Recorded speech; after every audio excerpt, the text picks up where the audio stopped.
Greetings, everyone. It's a Saturday afternoon delight edition of the Baker Fairburn Hockey Show. Thanks, everyone, for hopping in. As always, I'm your host, Kris Baker. You can find me on X at Sabres Prospects. I am here, as always, with your Sabres beat reporter for The Athletic. That's Matthew Fairburn. You can find all of Matthew's work at theathletic.com/Sabres. On your way in, as always, you got to do the formality. That's just how we do it here on the Baker Fairburn Hockey Show. Subscribe to the Sabres Prospects YouTube channel. Hit that like button on your way in. It helps grow the show. We're streaming this out on X today also. And if you want to get over and join the chat, which is already starting to fill up, come on over to the YouTube page. Like I said, hit that like button, bang that subscribe, all that good stuff on your way in, and have some fun with your fellow Sabres fans.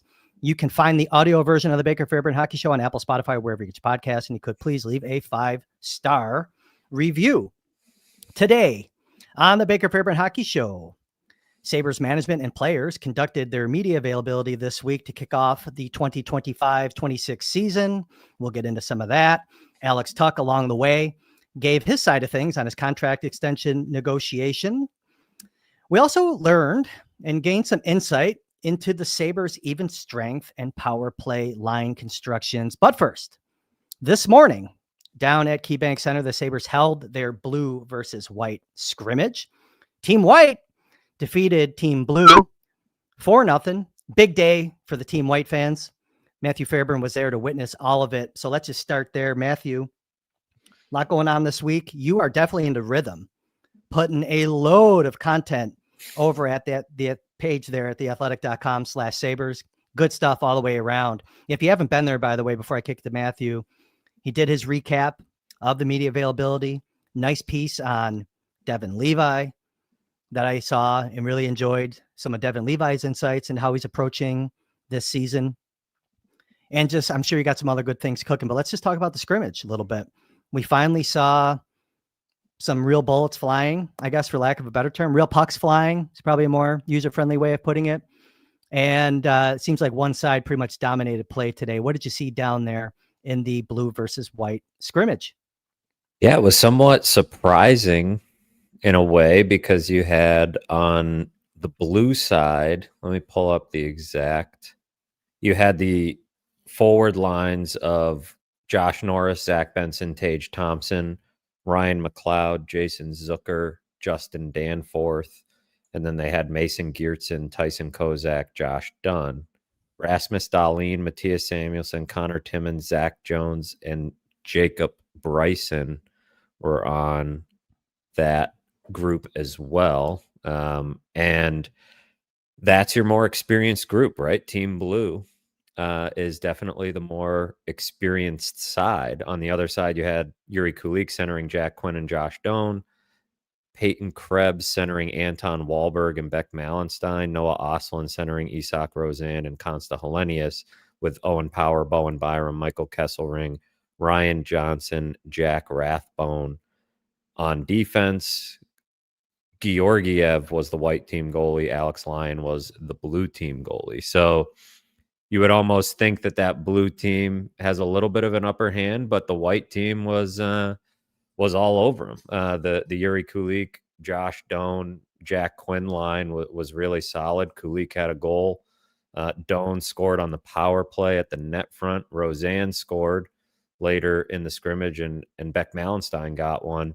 Wahlberg forced a turnover on Rasmus Dahlin and fed Malenstein for the goal. So notable play there from Wahlberg. I thought that Krebs, Malenstein, Wahlberg group was controlling play, keeping the puck hemmed in the offensive zone. So it's always tricky. It reminds me of those days at Bill's training camp when it's like the offense had a bad day. Did the defense dominate, or did the offense have a bad day? Did the blue team, come out sleepy, or was the white team really that good? Sometimes it's tricky to figure out, but I thought the Kulik Doan combo was notable because that is a line that if they can get something going, that can be a difference maker, I think, for the Sabres. Is this going to be a true 3-line team? Can that group carry the mail at times and make up for some of the offense they lost with JJ Peterka? I think that's a a big question. And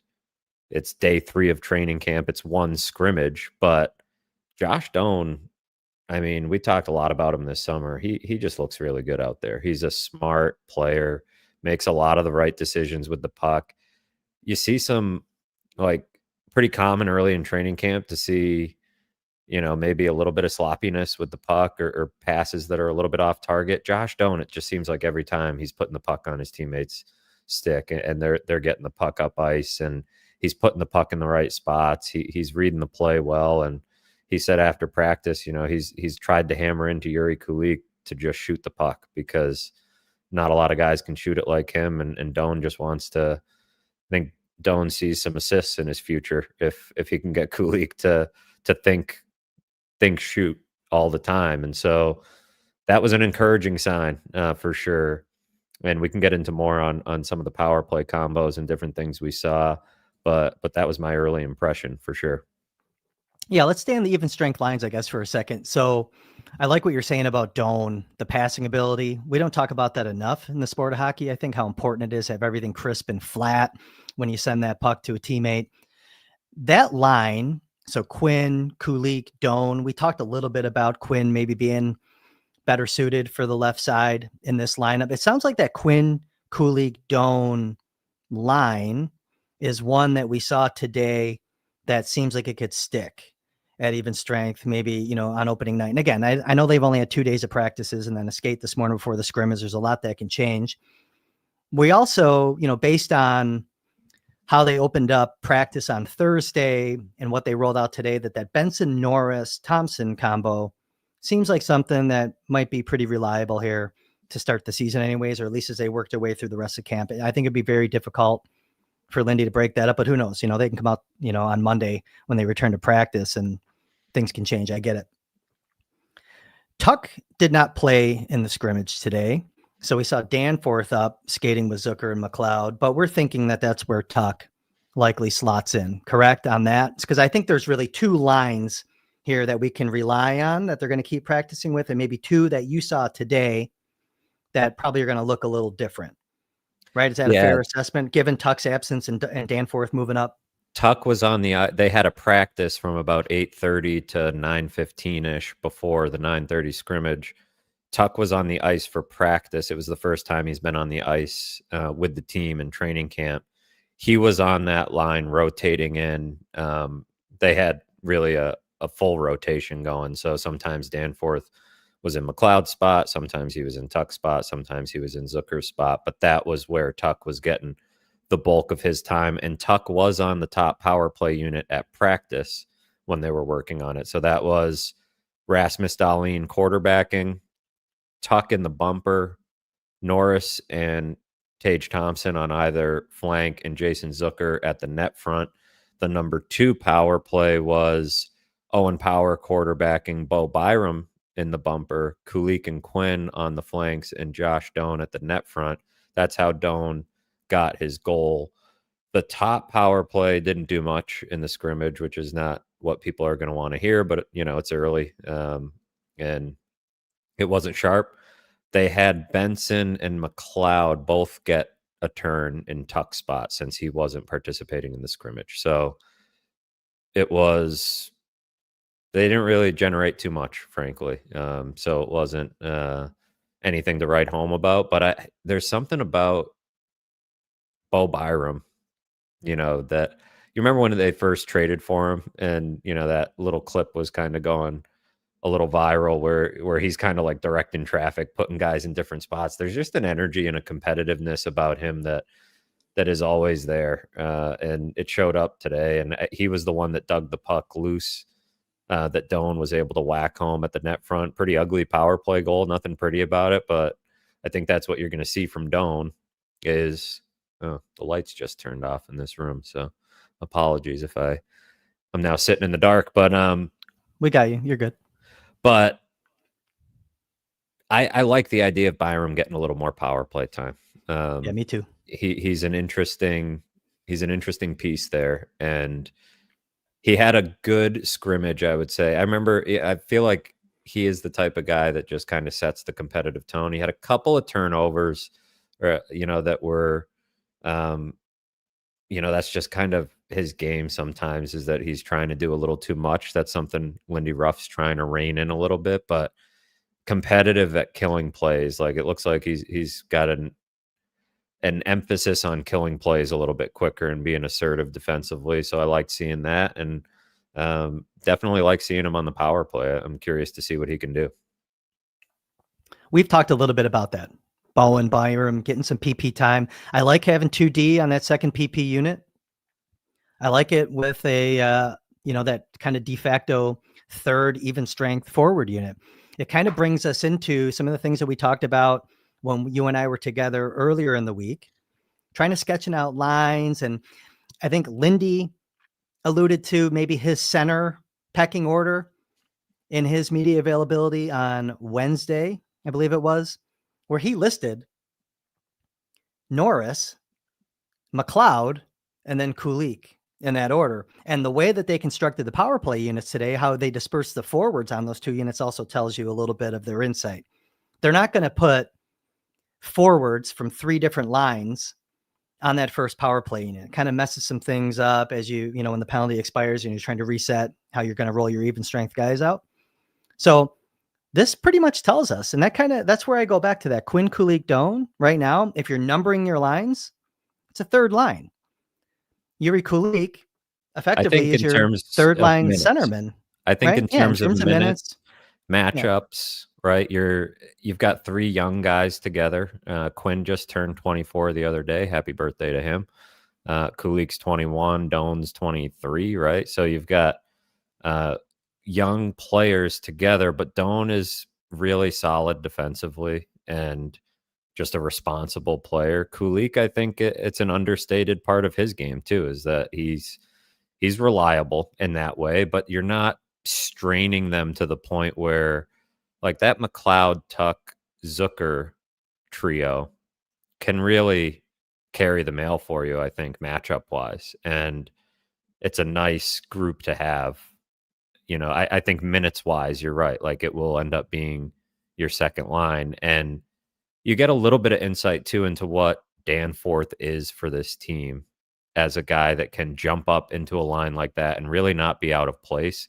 He can score. He's got a history of being a little bit of a goal scorer in other leagues. And he's just really, high energy on the forecheck and, fits in well, I think, with that line. Lindy Ruff made the point today. It's just like the guy doesn't make mistakes, right? Like the mental errors, they're just not there. He makes good decisions and he's in the right place almost all the time. So that's a guy that on almost any line, I think, can help you out in that way, right? If Tage Thompson gets hurt, you can bump Tuck up and put Danforth into that second line. If it's Doan that misses a couple games, Danforth can jump in there. I mean, he can play center. So depending on how they want to put together that fourth line, that's an interesting one too to kind of keep an eye on, because I think that's where Danforth likely ends up. But they've had Peyton Krebs with Malenstein and Geertsen in practice. Mason Geertsen, kind of the surprise entry into the NHL group. They've really broken up the training camp roster where the NHL group is essentially practicing together, and then you have your other guys. They haven't mixed it up. So with Greenway's out until probably close to the regular season. He had a setback, required another surgery on that core muscle injury. That opened up a spot for Geertsen, and I think Geertsen has the potential to hang out with the NHL team for potentially the entire season. We'll see how it goes. Today he skated with Kozak and Dunn in sort of a heavyweight defensive line. So you could picture that with the Amherst for sure. But Geertsen as a fighter, as a humongous human, I think is a role that Lindy Ruff wants. He singled him out before camp started when I was asking him how big, culture was when thinking about Doan, Kesselring, Danforth, and he said, I'll throw Geertsen in there as well. So that told me that he's got an idea in mind for this guy to be around. And he's big and he can move. And I think you can hide him on the fourth line fine if you're up against a heavyweight team, to make sure guys like Dahlin and Tuck, aren't, you don't want Tuck fighting. You don't want Tage fighting. And you want Dahlin to have a bodyguard because it seems like teams are always going after him. So something a portion of the fan base has been clamoring for a long time. It looks like they have it in Geertsen. So let's shift to goaltending today. So we had a matchup between Georgiev and Alex Lyon. Anything noteworthy there in terms of goaltending performances? Was one side facing more 5-on-4s than the other? How did those goaltenders hold up? Power play wise, it was pretty evenly distributed because they had 2 power plays each side. And so there was actually only one real penalty. Jack Quinn had a tripping penalty that forced a power play. But whenever one power play ended, they rang the horn and the other side got a power play. I would say Lyon definitely got more action, but Georgiev actually had probably 3 quality saves, one on Dahlin, one on Norris, one on Thompson in the final few minutes. He had to work to preserve the shutout. He did not have a lot of action before that, but Lyon also just wasn't super sharp in the action that he got too. So like Kulik beat him with a good quick shot, that if it's somebody other than Kulik, Lyon might get it. He probably could have hung on to that rebound that Byram, pushed through to Doan. Roseanne's goal was kind of a one-timer. Nice shot. Good to see after he was pretty quiet in the rookie tournament. Malenstein too, just like point blank, one-timer after a turnover. So I'm not closing the book on the goalie competition yet, but I think Georgiev, having a quiet, steady, morning here, doesn't hurt him. Devin Levi has been with the AHL group pretty much the entire time. So Ukko-Pekka Luukkonen still hasn't practiced. Lindy Ruff says he's getting some positive reports, but still not entirely sure when he'll be able to return. So like you alluded to at the top there, I did talk to Devin Levi yesterday just about the added competition, and he's in a really, really good headspace. I mean, I've talked to Devin Levi a lot over the last couple of years. Went and saw him at Northeastern my first year on the beat when he was still in college.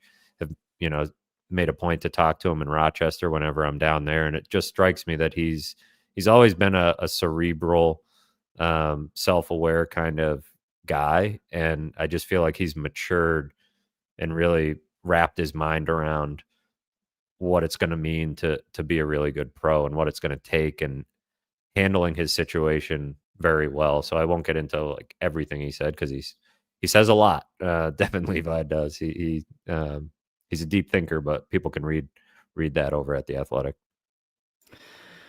So don't want to keep you here all day. Obviously, we got to get you home. It's a beautiful day outside, but we do want to talk a little bit about what happened earlier this week before the players even took the ice. And Kevin Adams met with the media and then went about 30 minutes ish. Lindy followed shortly thereafter for another 30 minutes ish session. And I thought there were some interesting takeaways from that. Nothing too earth shattering, but there were some updates on UPL's status. Seems like they're really leaning into Josh Norris being available this year and healthy, and how he really bolsters the lineup, and how just things kind of waterfall down with him being that marquee centerman up top, kind of stapled to Tage. It certainly feels that way. But there were some other things. You want to just kind of cover what we saw and heard in that press availability regarding, how we think some things are going to shake out with this team moving forward, differences maybe in playing style. Seems like they want to be a more aggressive team, certainly this year, and maybe some implementation of different tactics and strategies that I think are noteworthy for fans could watch out for as the preseason takes shape starting on Monday. Yeah, I think from a nuts and bolts standpoint, you said it there with Norris, like it stood out to me. And I already had this thought going into the season based on what Lindy Ruff said last year when they acquired him, that he thought he was a number one center. And it's pretty obvious hearing him talk, and obviously with the actions of, how they're rolling the lines out. Like, when he's healthy, this is their number one center. It's not Kulik at this point, but I think if Norris gets hurt, you'll probably see Kulik jump up into that spot because he's got that pre-existing chemistry with Tage Thompson and Zach Benson from the end of last season. But there's a clear faith from Lindy there, not just because of the offensive game that Norris has, but because he is a real 200-foot center and really stood out skating wise.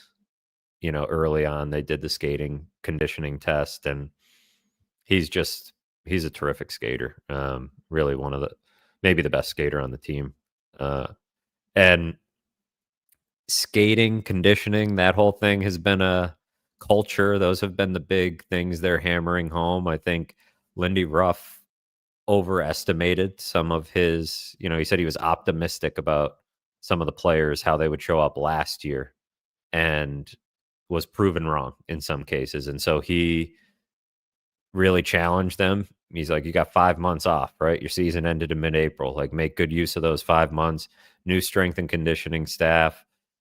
They made a point to really push these guys. And Darlene mentioned the other day that Tage Thompson was setting the mark on a lot of these fitness tests. I think he came in, had a really good summer.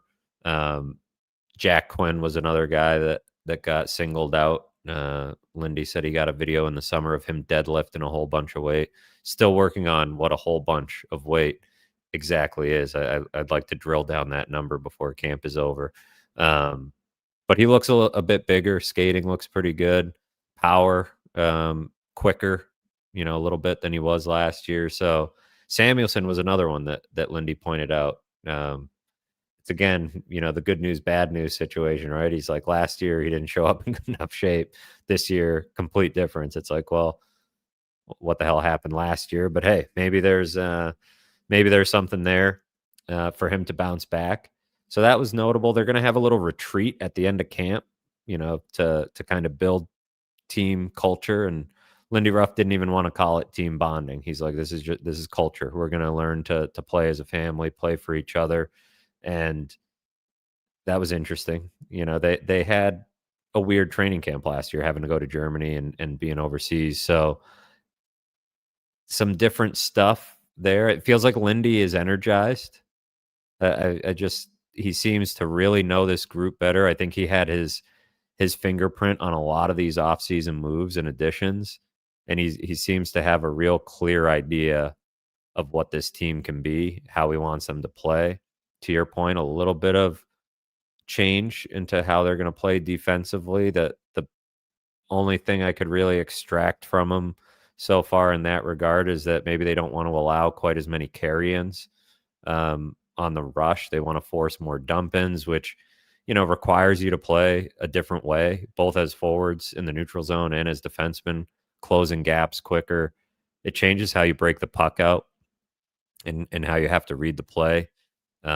They were one of the 5 worst teams in the NHL last season at allowing chances on carry-ins. So in terms of becoming better defensively, that seems like a good place for them to start.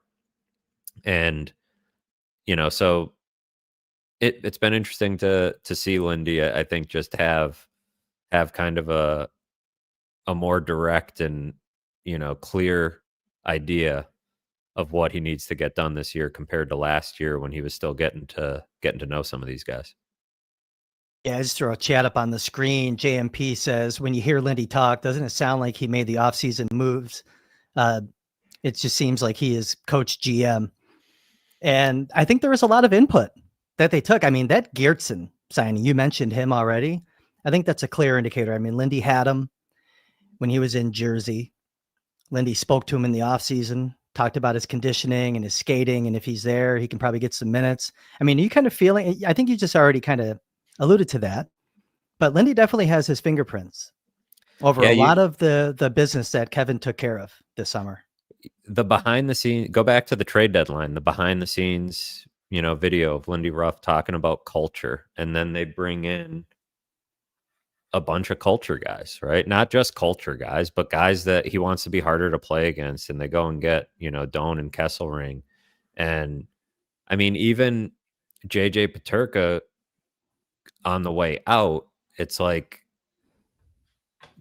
would we say that he fully adapted to the Lindy Ruff style of playing last year? I know he scored 27 goals and had all these points, but he obviously wasn't always taking care of business away from the puck or in his own end. So I definitely think that's a sharp insight from JMP there, that this is, you can hear him talking, that's part of knowing the team better, knowing your players better, is having some of that input. You think about how much they swung and missed with that fourth line last year, right? Dylan Cousins was talking before the season that they were going to roll teams with that fourth line. The other day I was trying to think, I remembered Obey, Kubel, and Malenstein, and I'm thinking, who the hell was that third guy? It was Sam Lafferty, who they got rid of, but speaks to what that line failed to accomplish, that like Sam Lafferty wasn't even coming to mind for me right away.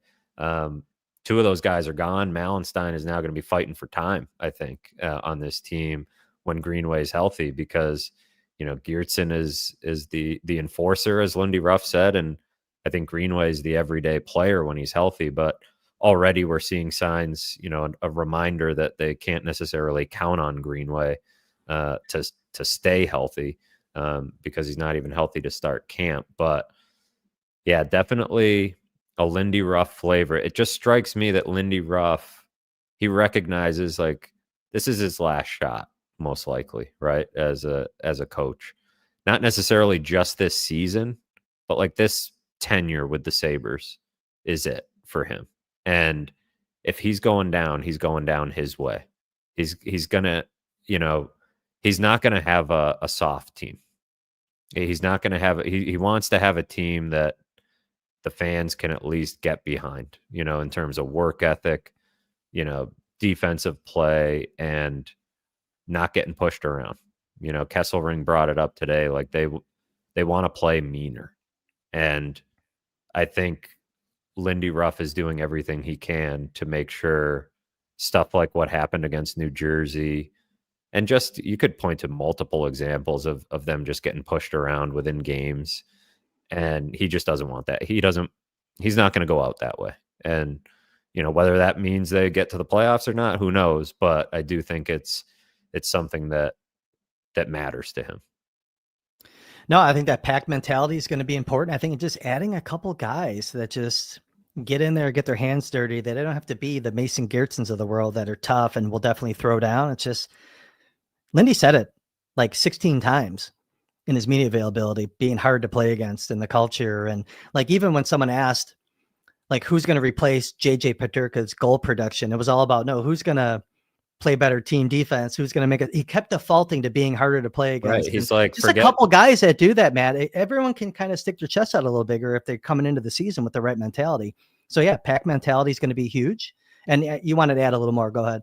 Well, he also made the point the other day, like, forget the 27 goals. Let's cut down the goals against by 30 or 40. Yeah. And, then you don't have to make up all 27 goals. And frankly, making up the 27 goals, when you think about Norris, you have to add in Cousins goals, right? Because, Norris has to replace those and some of JJ's. But if Kulik, Benson, or Quinn can take steps, I think that offsets it. And so does, just allowing fewer goals. And to your point about pack mentality and guys that are going to mix it up, like guys like Danforth, right, that are just going to be a pain to play against. Benson falls into that bucket, guys that are getting under the other team's skin. And conditioning is a real big piece. I mean, Lindy Ruff has not been shy about the shortcomings conditioning wise last year. And he said he knew at some point during the season that he needed to replace the strength and conditioning staff, which was eye-opening. He felt that they wore down over the course of the season, over the course of games. And guys seem to have taken that message seriously. Again, how does it show up when the games start to count? That remains to be seen. But it's a good sign that some of these guys responded the right way, that Tage Thompson is kind of leading the way in that regard. I think personally, if you show up, look, like conditioning, work ethic, and attitude, like togetherness in hockey can go a long way. Like Yeah. that combo of ingredients can make up a lot of ground in a league where the season is long and there's a lot of nights where teams are dragging. They're coming in on the schedule this year is going to be brutal because of the Olympics. Everything's going to be condensed. If you're the team that can show up and outwork the other team more nights than not, you can make up a lot of ground talent wise. I believe that even in a league like the NHL, that and, you know, winning on the margins between that.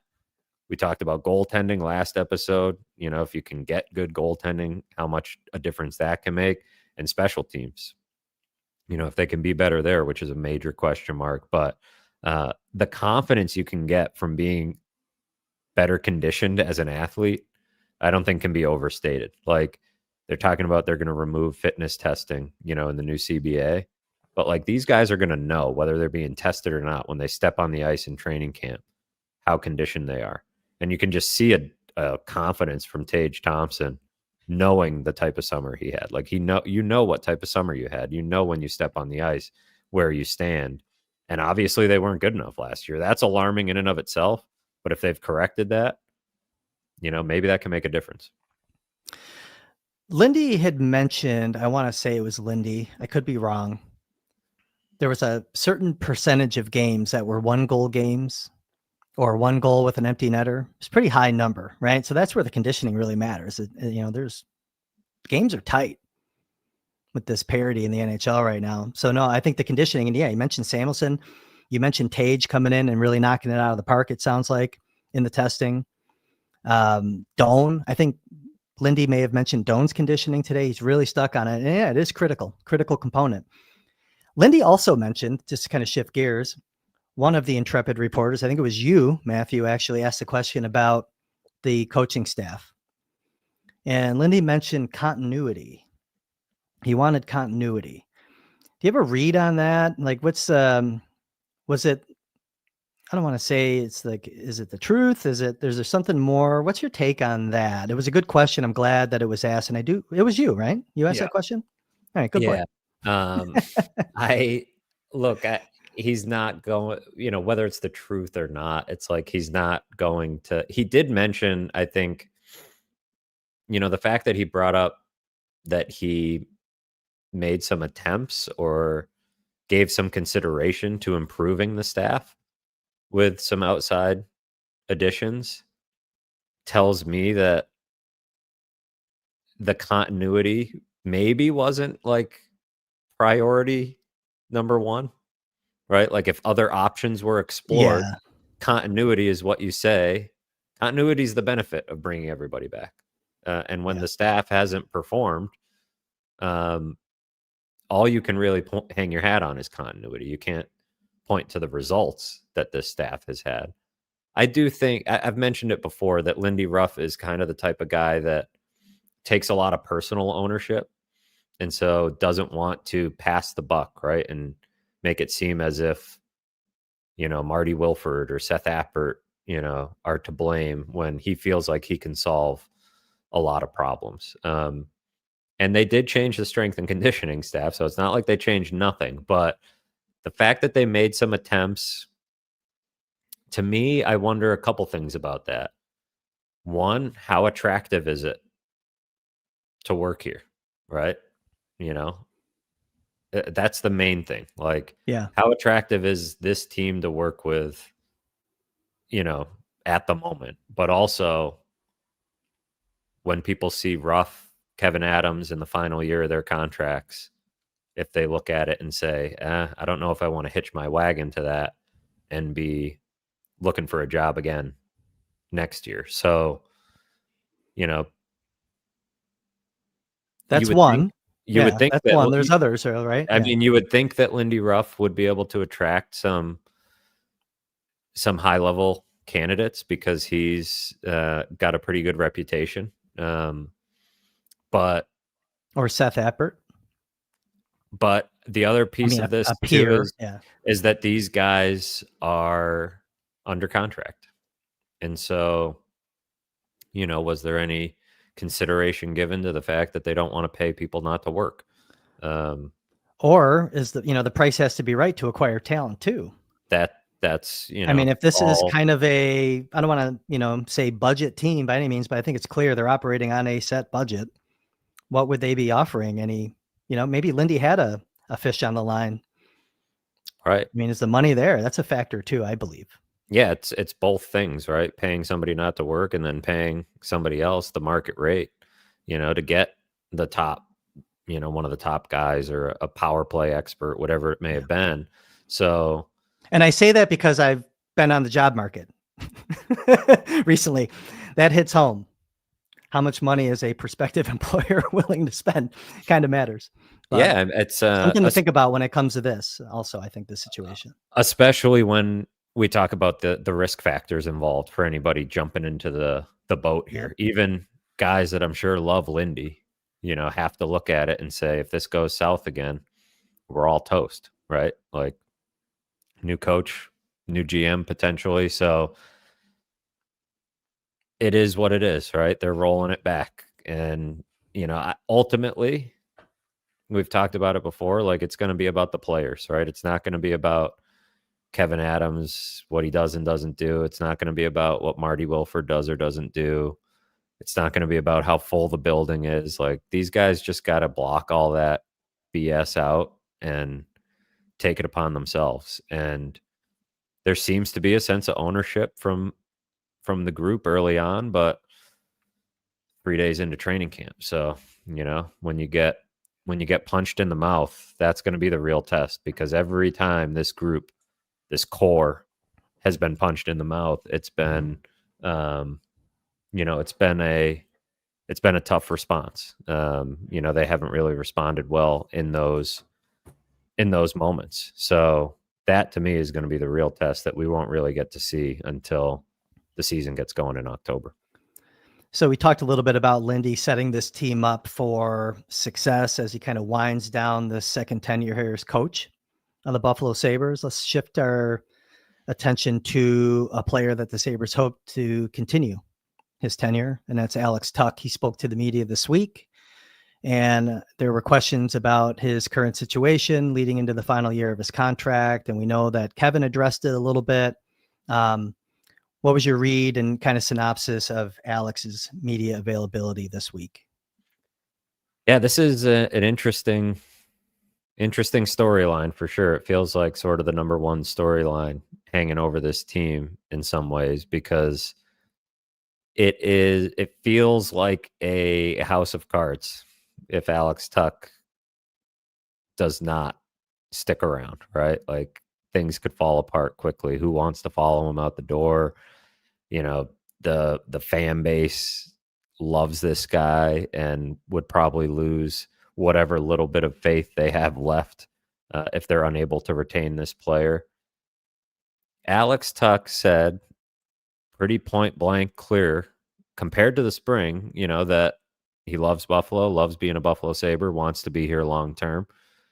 He is, I think, handling it like a pro, compartmentalizing well, trying to make sure it's not a distraction in any way, just keeping it pretty private, keeping it to himself, and has a pretty tight circle that knows what's going on. I feel like, information has been a little bit tricky to come by in some ways on the negotiation, just from like, a reporter's standpoint. And I think part of it is that, he's got that tight circle, and he's got, the Bartletts are his agents, and they're not the types to sling mud, publicly with negotiations. They're whatever is going on behind the scenes, they're not going to back down, right? They're pretty solid in that regard, but they're just not the type to let it play out, let it spill out into the public, which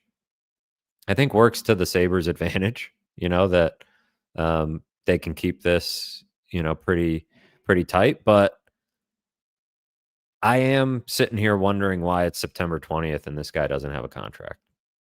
I came away from Kevin Adams' availability thinking that, wrote about it, asked Kevin about that. Like, you want him here, he wants to be here. Why isn't it done? Right? And Kevin Adams said, "Oh, I would have gotten it done in August or whatever. It takes two sides." And I don't really buy that. Like, I didn't love that answer, is what I should say. Because if you wanted to get it done in August, it would be done, I think. We've talked before. If you have a window where Alex Tuck is willing to sign an extension, you have no leverage if you're the Sabres. I'm sorry, you just don't. There's some leverage, I guess, in terms of just the realities of the market. Alex Tuck can't ask for $15 million, but like anything reasonable that he's asking for, like, in what position does Kevin Adams have to negotiate against here? The guy played 82 games. He was, one of the best penalty killers in the NHL. Shot blocking forward. Yeah. Best shot blocking forward in the league. Scored 37 goals. He's a fan favorite, heart and soul player in the locker room, does everything right. He's everything you would want in a player. Invite to the Olympic orientation camp. Invite to the U.S. Olympic orientation camp. The key piece, and really at this point, the only like impact piece from the Jack Eichel trade, which is the defining moment of Kevin Adams' tenure as general manager. And you've got a fan base hanging on by a string here. Like, what? You're going to lose this player after you signed Dylan Cousins early, Owen Power early, Matthias Samuelsson early, Tage Thompson and Rasmus Dahlin early, and you're going to risk losing this player because, look, he wants to sign right now. He's willing to sign right now. In December, if they're in the middle of another 7-game losing streak, is he going to change his mind? Like, the window you have, I think you have to appreciate that window and act on it.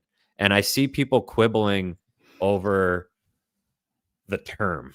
I know where you're going. Yep. It kind of just drives me nuts because if you're quibbling over term on this, like, I do not care personally. Like, I don't think I'm going to, if this happens, right? If they sign him, I don't think, because of what I'm saying about the leverage, I don't think short of, a $12 million, $11 million contract, I'm going to sit here and say they overpaid or anything. Like, you have to keep this player. If you don't, it spells a lot of bad things about your organization. So like 8 years, people say, oh my, 8 years. Do you know what the cap could be in 8 years? Like, the contract will be tradable. So 8 years, 6, 7, 8 years does not bother me. And Alex Tuck, I could be wrong here. Like, he could surprise me, but I don't see the logic in like a 3-year term for Alex Tuck. Like, oh, short term and see how it works out, because then he's 33 looking for another contract. Why not cash in while you have for all the reasons that you gave, the year that he stayed healthy, the Olympic team, all those things are the reason why this is Alex's time to capitalize on the greatest dollar value contract. And you can spread it out over more. Yes, that's what I'm saying. So it's like, and I don't want to get you slinging mud against one of your peers you have to sit there and bump elbows with all day. But there was a reporter in that press conference that asked a question. Didn't even really ask a question. He said, well, Kaprizov and McDavid, these guys aren't done. Like, that's probably leading to a delay in the Alex thing, right? And it was like, it gives Kevin an excuse for why it's not done. And I don't think that those contracts have anything to do with Tuck. I really don't. I think the market has a trickle-down effect, right? Like, but I, again, think, like you, I'm not thinking about that, because I say, if anything, that makes me want the Sabres to act quicker in this situation. Be proactive, get ahead of it. If you had signed him in August, like Kevin Adams says he really wanted to do, like, you can say that. I'm sure you would love to have signed him to 8x7 in August or whatever, right? Like, at a certain number, you would have loved to have gotten it done. But like, were you willing to pay?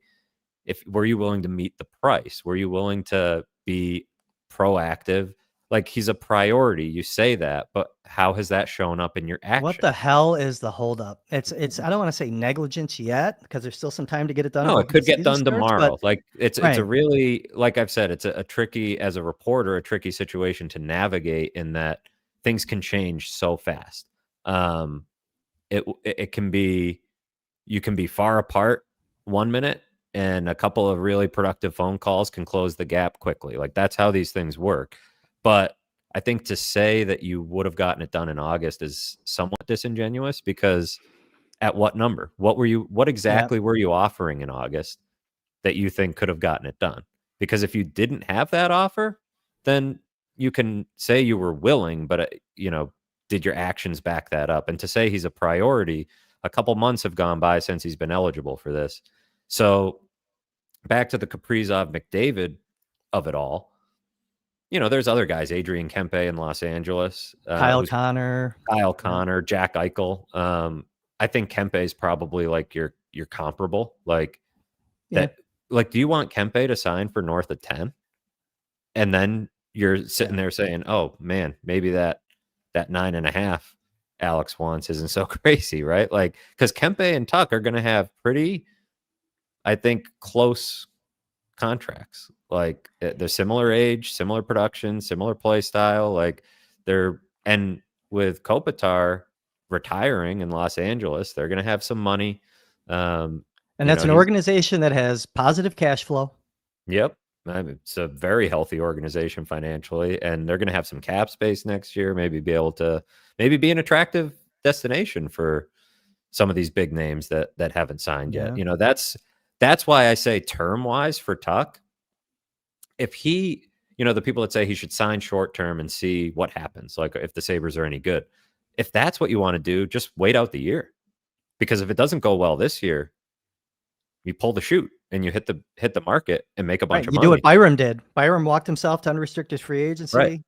Like, why? I'm with you. If it doesn't go well this long year, term, or hit the market next year. Because if it doesn't go well this year, are you going to have more confidence that it's going to go well in 26, 27? No, you're going to be starting from scratch, probably head coach and GM wise, a lot of unknowns there. So it makes sense to capitalize on. So I, over the offseason did the math and was rerunning some of it.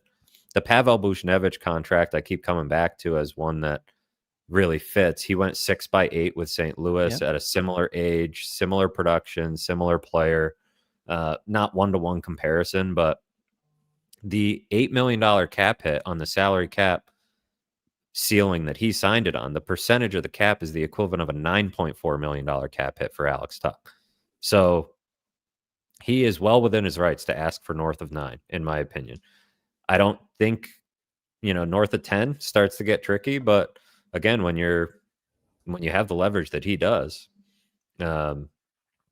California does have high taxes and palm trees. Those palm trees reference of the season on the Baker Fairburn Hockey Show. Those are the taxes are one thing, but that's a lovely lifestyle that those guys have playing for the Kings. Living close to the beach, and it's a pretty good setup they have. But that helps. But like, Alex Tuck will start to think about that though if you let this linger, right? Like, let's see who has cap space. Like, San Jose has an unreasonable amount of cap space next season. They've got a ridiculous amount. He's going to go play for a BU guy, though. I mean, come on. Former Sabre. Yeah, okay. All right. Ryan Miller couldn't get on the phone and I know. I'm just being tug on his heartstrings. I don't know. I'm just being a dingus here on a Saturday afternoon. He'll have options. And his wife's from Vancouver, so like being out west wouldn't be, the worst thing in the world by any means. So do you want him to start playing through those scenarios in his head? Like, I wouldn't be dragging my feet. And we don't know the particulars exactly here on the negotiation, but we know that he's not signed. And so there's a gap somewhere. And whatever it is, I feel like there should be an urgency to close it, because I don't think you want him playing regular season games without a contract. So when Lindy was addressing the media, when asked about flushing the drought, he said something along the lines of talk is cheap, right? Talk is cheap. I think the same message applies to Kevin when he's discussing, hey, if I can get this done in August, I would have gotten it done in August. Now just get it done. Talk is cheap. Right. Just get it Marty done. here What do is you got up willing to here? give Tuck his 401k if it would help get it over the line. Come I on, don't- Marty. That's not necessary. You don't need to do that. Is Save it Kevin and buy willing? some season tickets. The Sabres could use a season ticket sale right about now, I would say. Maybe that's a good move, Marty. But no, we appreciate your desire to help out. I'm sure they do, not me. Doesn't matter to me. Matt, I think we're 50 minutes in, and it took us a little while to get the chat loaded here in the platform software that we're using, but we got it back up. I have a couple things started. We'll throw that up and get you home to enjoy this day. Does that sound good? Unless you have any other thing before we get into the chat. I'll just kick us off here with Neil Flood. Neil Flood says, do any of the defensive prospects other than Mertka have any potential to make the NHL as regular players, particularly looking at Johnson, Novikov, and Komarov? I'll take a stab at this and I'll pass the puck to you. Ryan Johnson, I think for sure. Nikita Novikov, I think you could see maybe come up and plug some minutes as early as this season if needed, if things go a little sideways with some blue line injuries, especially with the style of play. Now, he had a really good season last year. The size, the skating, I think he can definitely hold up. Brian Johnson, I don't need to explain that one. I think that his game is kind of built as that modern day NHLer. If he can find a little more offense. Komarov, we'll see. When you look deeper, you mentioned Mertka. Mertka is firmly on the radar with an NHL future. I think Matson Sturbach. I think Sturbach's got a lot of potential to be an NHL defenseman. Does a little bit of everything out there. Really good getting out of the zone, but defensively, he's got that warrior mentality. I really like Sturbach, and they have some deeper cuts there that I think have some upside as well. Kleber at Minnesota Duluth, big kid, 6'5.5", 6'6". He's got a little bit of an edge to him. I think he's got some potential, and I'm really curious to see what Luke Osborne does this year. He's got a lot of runway ahead of him developmentally, entering the University of Wisconsin this year as a freshman, more of a power play quarterback, smooth skating type, but he looked really good defensively last year with Youngstown, and that's the point that you're always going to focus on with these defensive prospects. So no, they have, I said it last week, their right shot defensemen in particular are now the strength of the pipeline, in my opinion. They have some pretty decent ones on the left side too. I think Gavin McCarthy could be one of those tweener guys. Certainly, I think has that captain nastiness. This year, right? Captain at BU. I think that he's got some potential to at least, be a very good, kind of in that Rathbone type of maybe tweener role at some point. Another guy that can come up, plug minutes. But no, I think the pipeline's looking good. But they have some guys, knocking on the door to kind of force their way up to get some minutes, whether it's by injury or by merit. And Neil Flood's got two of them named there. Anything to add to that, Matt? I'll add that Ryan Johnson had a really nice morning at the scrimmage. Killing plays, had a nice entry denial on Tage Thompson, and tossed Mason Geertsen in front of the net. Love to see that. I mean, Geertsen's not easy to do. Geertsen's a house, man. He's like 6'4", 230, and that's what you want to see from Johnson. I think that's what Lindy Ruff probably wants to see from Johnson if he's going to trust him to come up. So I think I like what I see from Johnson, but I typically do. So that's not breaking news. We talked about these two players already, but we'll go back to Mike Lipinski again. Does it look like Power and Quinn have put on some size in the offseason? Now, by the way, you mentioned that video that was sent to Lindy with Jack Quinn deadlifting. Duffer and Marty did ask him about that. I think they also wanted to know what that number was. And you're going to have to do some digging because it doesn't sound like he was ready to give that up. No, I didn't offer that up. What are the what's it looking like in terms of size-wise, year-over-year physical development for Power and Quinn from what you've seen in the past couple of days? Power, it's hard to notice a huge difference. I mean, he's such a big boy as it is that, Lindy mentioned it, he's quicker. His feet are quicker. I think that's probably more important. I mean, obviously he needs to develop that strength, and he was able to handle a pretty full off season despite, I think, getting away from the ice is actually not the worst thing in the world for him. Other than side to side stuff, he was able to get into the weight room and do a lot. So Quinn, you can notice it. And I'm interested to see it in preseason games. Like, is he going to get pushed around the way we saw him getting knocked to the ice all the time? Like, how's it show up in the skating over the course of a season? Because that to me was a bigger problem for him last year, but all the reports are are pretty good, as they are this time of year. Everybody shows up in the best shape of their life. I don't know about you. I think we're in the best podcasting shape of our life. Definitely in the best podcasting shape of my life. I don't know if I'm in the best shape of my life, but I'm working on it. Definitely working on it. We'll keep rolling through these here. Someone asked a question about, I don't want to make it all prospecty, but someone did ask a question. We'll throw up the JP. Do you see the Sabres signing Jake Richard?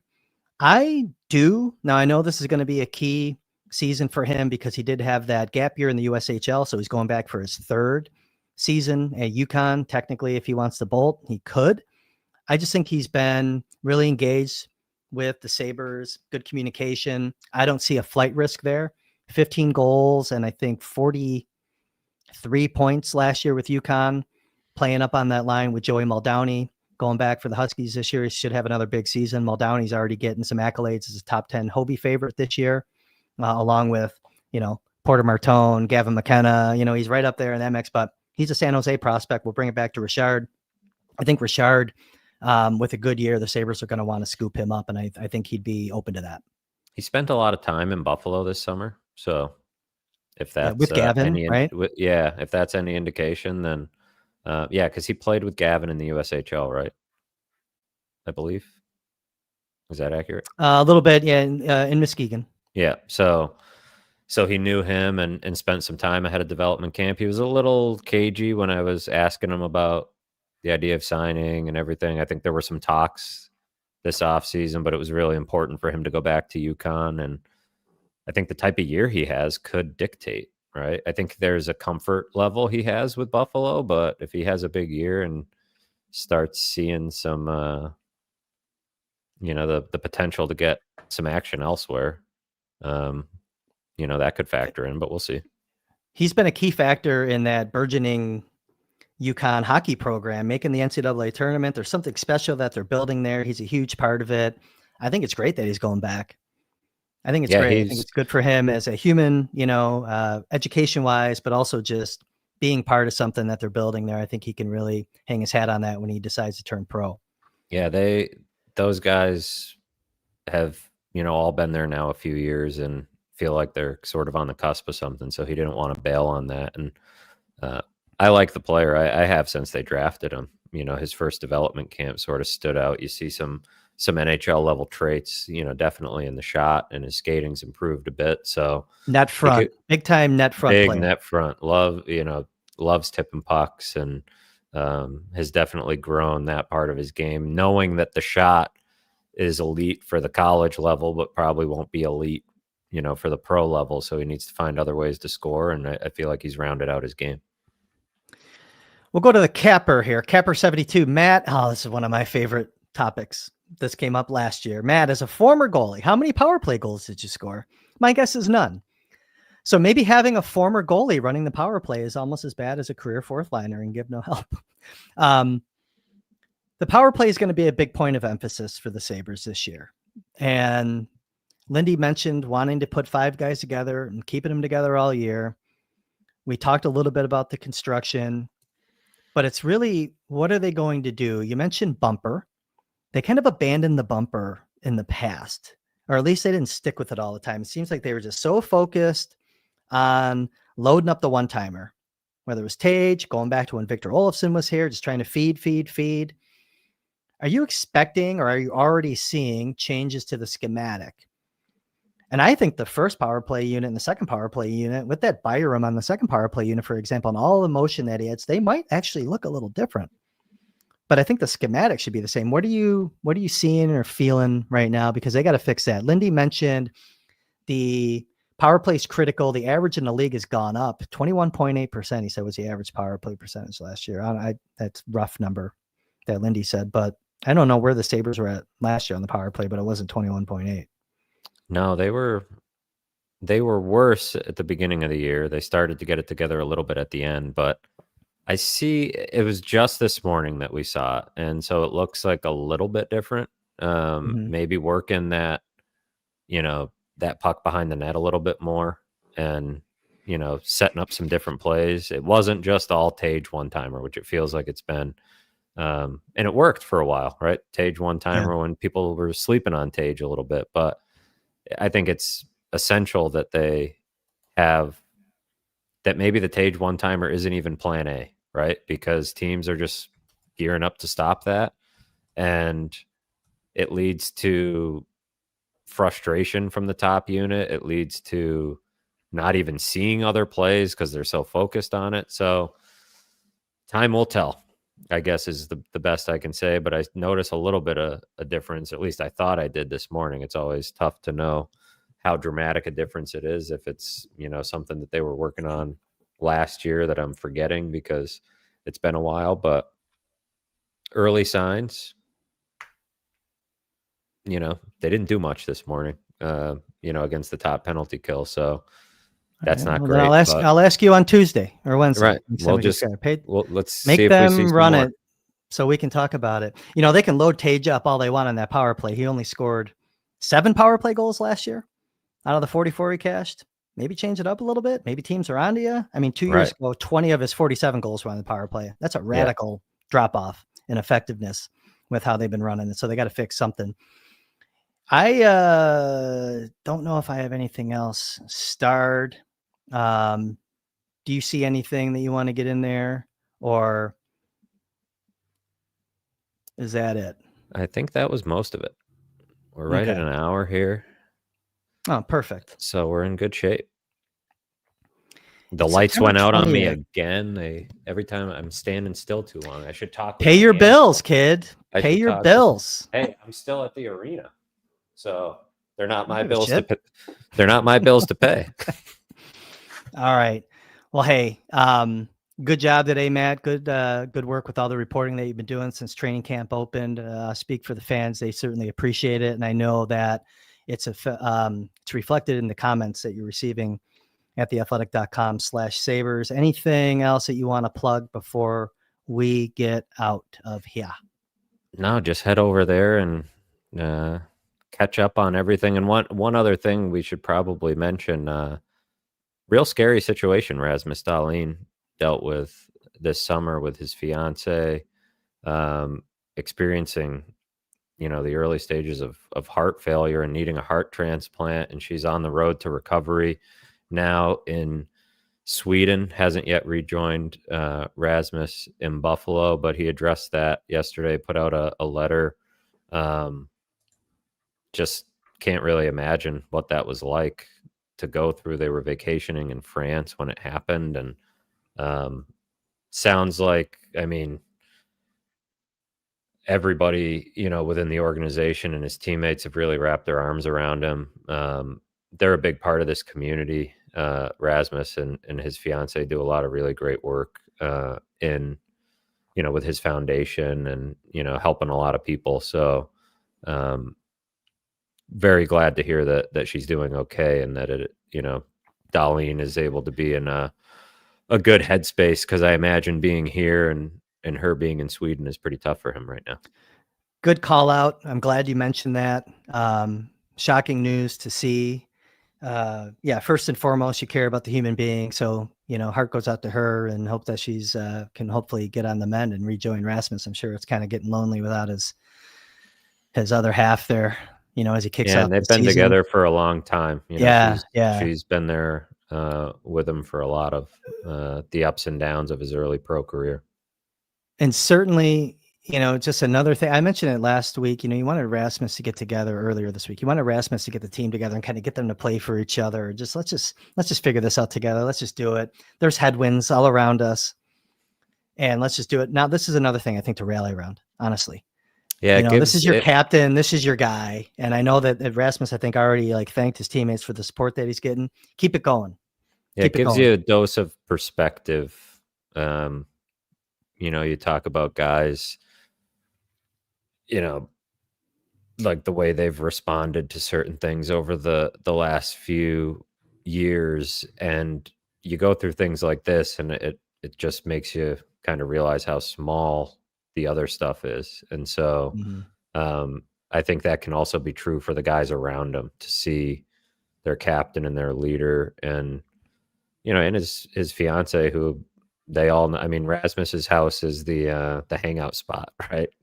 He's got a nice big house after he signed that contract, and host guys all the time. And so, she's a big part of the family, the team family as well. And so I'm sure it's been kind of an eye opener for a lot of guys and a perspective changer, which, is just glad she's doing okay. I mean, I can't really imagine what that was like. Yep. Great call out. Great call out. Echo everything you said. All right, Matthew, I'm going to get us out of here. Everyone, thanks again for hopping in today. If you could please hit that like button, bang that subscribe button, hit the notification bell so you know when Matthew and I go live. We'll be back again very soon. Increased frequency, I have a feeling, for the Baker Fairburn Hockey Show this year. But talk is cheap. Talk is So, cheap. Matt, That's right. Let's just do it. One other call out too, in the same vein as the perspective changers. Alex Tuck's second son was born this offseason prematurely and went through some complications, underdeveloped lungs, and was part of the reason. I think Tuck was not planning to go to Worlds anyways because his son was due, but because he came early, Tuck was very proud to report that he's doing very well now. He's up to 17 pounds. He's like 4 months old. I'm like, okay, he said he's a unit. Yeah, he's a unit now. So I love that. Very happy to hear that he's doing well. So you never want those scary situations, but it definitely makes you more grateful when you come out the other side with good news. So the two heart and soul guys on this team went through some scary stuff this summer, but came out the other side in good spirits. I'm all for humanizing the players. A lot of times they can get shit on from fans or media, and a lot of times rightfully so, but they are human beings, and those are good call outs. Thanks for mentioning that, Matt. All right, I'm going to take us out of here. Everyone, again, thanks for joining. Shorter show today. We did an hour 40 the other day. I look at this as we're saving you from our nonsense, but we'll be back again at some point early next week. Everyone enjoy the weekend. I don't know how many more of these we're going to get. 70-degree day here on a Saturday in September. I'll take it. I'm going to go soak it in and probably rake some damn leaves. For Matthew Fairburn, you can find him at theathletic.com/Sabres. Get a subscription. It's dirt cheap right now. For the production crew, who hopefully is getting the rakes ready, I'm Kris Baker. We will be happily seeing you again next time.